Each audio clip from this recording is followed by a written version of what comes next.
En Noticias 7 AM, llegó el momento de leer Entre Líneas con el politólogo Francisco Ruiz. 8 de la mañana con 18 minutos, 8 con 18, como todos los martes, ya nos acompaña el analista político Francisco Ruiz, politólogo, evidentemente, doctorando en Derecho Electoral, integrante del Instituto Nacional de Administración Pública, autor de la columna Leer Entre Líneas, que también puede leer en unirradioinforma.com. Usted lo encuentra en redes sociales, además como FRuizMX. Francisco, ¿cómo estás? Muy buenos días. Muy buenos días, mi estimado David, con el gusto de saludarte nuevamente. Aquí estamos a sus órdenes. Oye, pues interesantísimo tu planteamiento del día de hoy, tu columna de hoy martes titulada La farsa tricolor. Pues sí, mira, y no me refiero ni a los colores de Francia, ni ahorita que está el tema tan candente allá en Rusia, ¿no? Sino pues a lo que está ocurriendo aquí en nuestro país particularmente. Hoy decidí hablar de partidos políticos de nueva cuenta.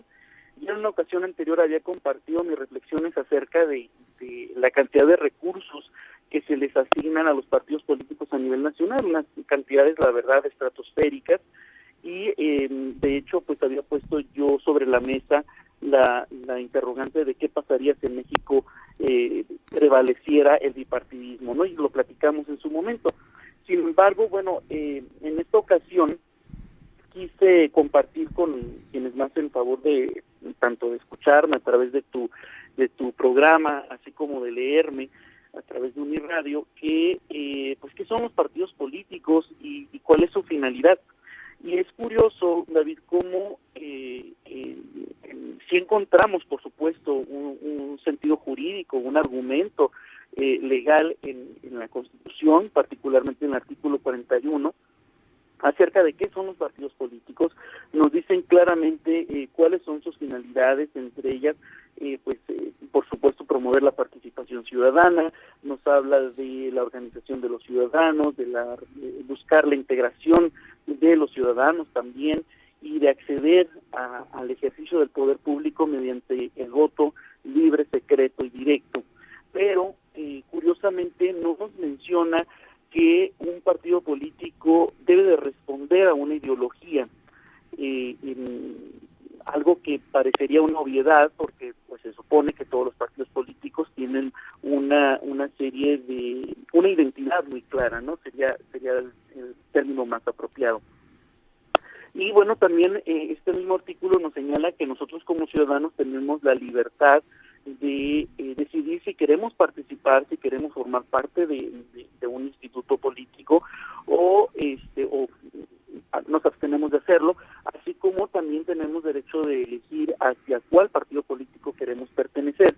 Lo que sí nos prohíbe son las afiliaciones colectivas, como hace muchos años se permitían, ¿no? Por gremios y demás.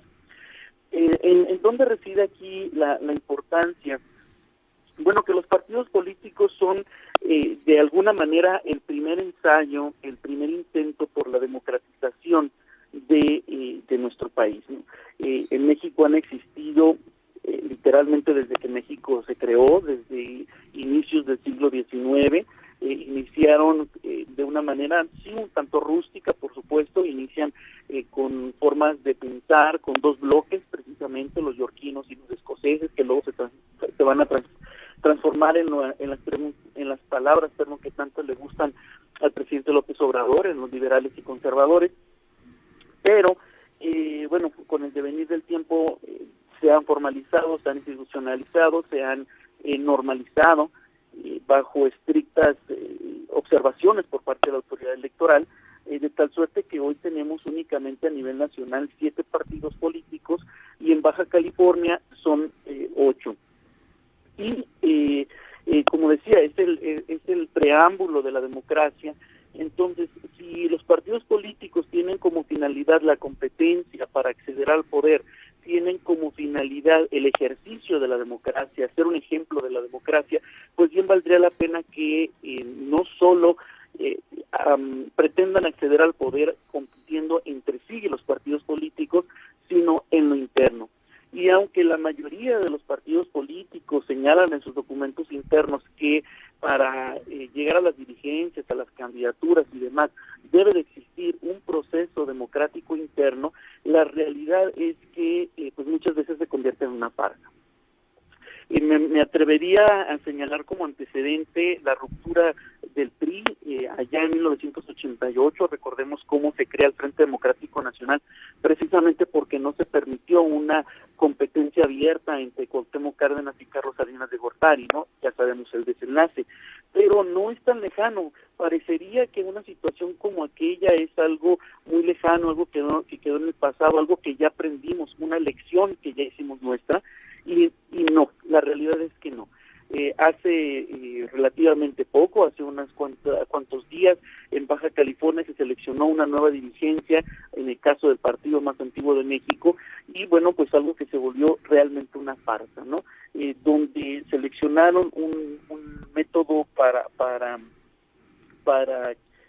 que votaran quién iba a ser el nuevo presidente o la nueva presidente de dicho partido. Sin embargo, la realidad es que votó ni siquiera el 20% de quienes debían de votar, algo realmente, me atrevo a decir, incluso ridículo, ¿no? Aquí es algo muy importante que debe de observar este partido político, porque mientras coloca a ciertas personas para que defiendan las conductas democráticas de otros partidos, ellos pues de cierta manera avalan la tergiversación del sentido democrático interno precisamente de este partido político. Y bueno, esto se va a convertir en un insulto hacia la inteligencia de las personas, en un mal ejemplo que nada contribuye a la imagen ya tan desgastada que puede tener ante la ciudadanía, y que definitivamente, como ya lo vimos en la elección más reciente en Baja California, va a buscar otras opciones que no necesariamente son los partidos tradicionales, ni tampoco el partido en el poder, y pues esto se debe precisamente al hartazgo, a la decepción que pueden tener los ciudadanos. Si los partidos políticos quieren ser realmente competitivos, tienen mucho que hacer, pero ya no tienen tiempo que perder, tienen que hacerlo ya, particularmente los partidos políticos que están acostumbrados a hacer su política interna a la antigüita, ¿no? Es un tema, híjole, no solamente súper interesante, Francisco, sino que también es increíblemente importante lo que acabas de plantear.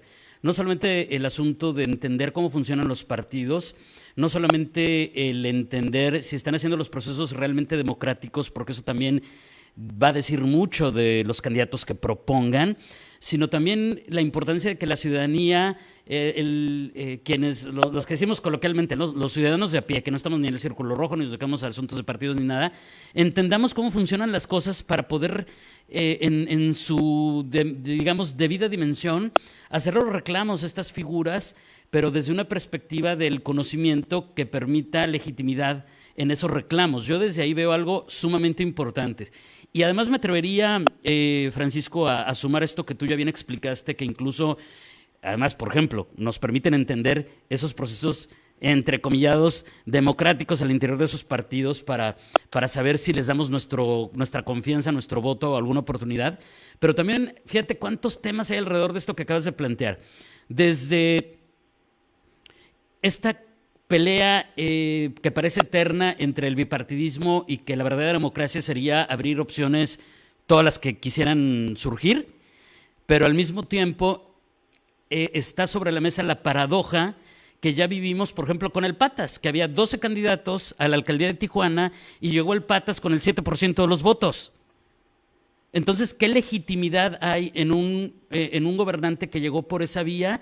Y esa discusión va a estar sobre la mesa. Ahora, hablabas de los partidos que hay en Baja California, pero habría que agregarles que hay otros 8 grupos que tienen intenciones, que ya solicitaron su registro y quieren convertirse en nuevos partidos. O sea, evidentemente, seguramente no van a pasar todos, Francisco, pero entonces hablaríamos de cuántos partidos políticos en nuestro estado.